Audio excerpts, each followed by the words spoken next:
Alright, so in this video, I'm gonna be explaining another important paper with the title Inductive Representation Learning on Large Graphs. In this paper in 2018, again by Yuri Leskovic, like the previous video that was No Tuvek. He's one of the best researchers in the field of graph neural networks and graph representation learning and deep learning. So the embedding types are either community-based or role-based. Of course, this table is from another paper, and for the community-based, we have GraphSage, we have GCN. Even community-based is either random walks or using feature propagation or diffusions. So last time I explained No Tuvek, that I said it's very related to deep walk. And now today we are talking about a new kind of representation. So in 2014 we started from transductive learning, then we had GraphSage, then Graph Attention Network, then we had Inception GCN, like Inception in computer vision. Then we have these graph transformer networks, and then AutoGCL. So what is the motivation of this paper? Low-dimensional embeddings of nodes in large graphs have proved extremely useful in a variety of prediction tasks, from content recommendation to identifying protein functions. However, most existing approaches require that all nodes in the graph are present during training of the embeddings. These previous approaches are inherently transductive and do not naturally generalize to unseen nodes.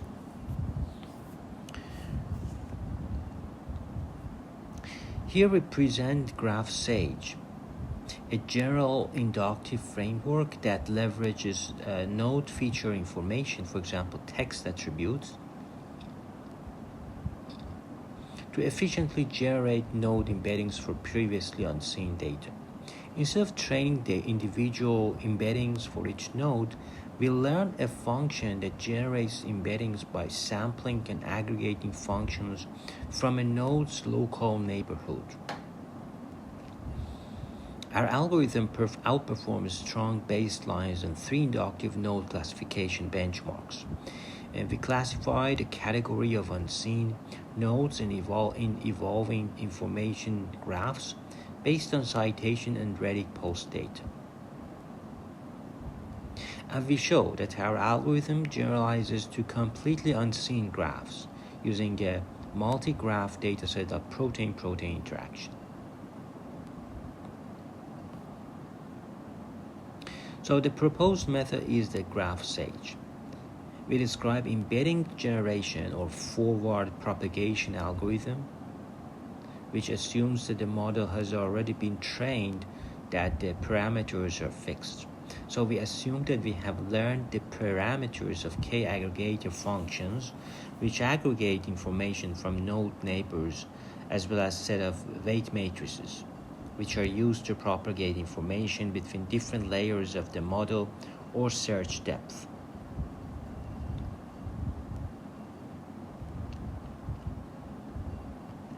So the input is a graph. Input features depths k, weight matrices, then linearity sigma, and the output is just a vector representation z of v. So we do aggregation, and then we have this kind of update. Then we have we normalize it like this. Then at the last k, which is k equal to k, after k steps, then your representation is ready here. But representation is not important. It is important, but we should know what laws can provide such a good representations. Because if you don't have backpropagation of your error, then your error cannot be reduced.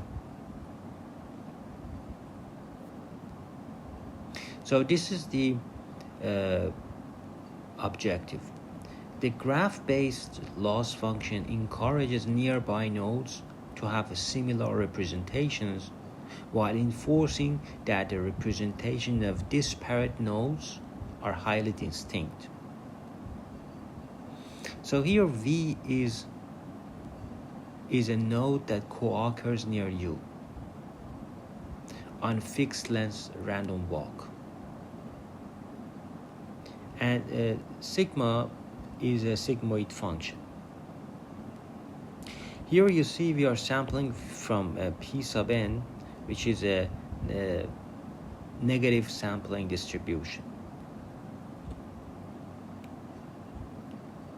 And Q defines the number of negative samples. So it's very similar also to Ward to VEC. They have the negative sampling techniques, and also it's related to contrastive learning. We have positive pairs, we have negative pairs. So do you see this paradigm in all over machine learning? And remember, they did it in 2016. And the mean aggregator, our first candidate aggregator function, is the mean operator, where we simply take the element-wise mean of vectors. The mean aggregator is nearly equivalent to the convolutional propagation rule used in transductive GCN. We call this modified mean-based aggregator convolutional, since it is a rough linear approximation of a localized spectral convolution.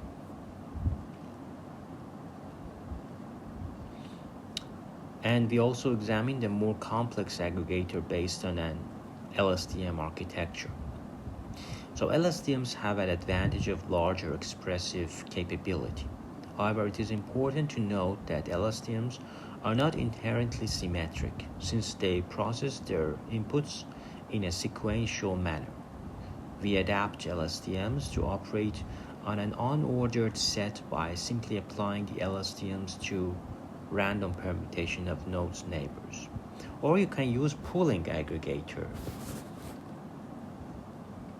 And then we can use element-wise max pooling operation.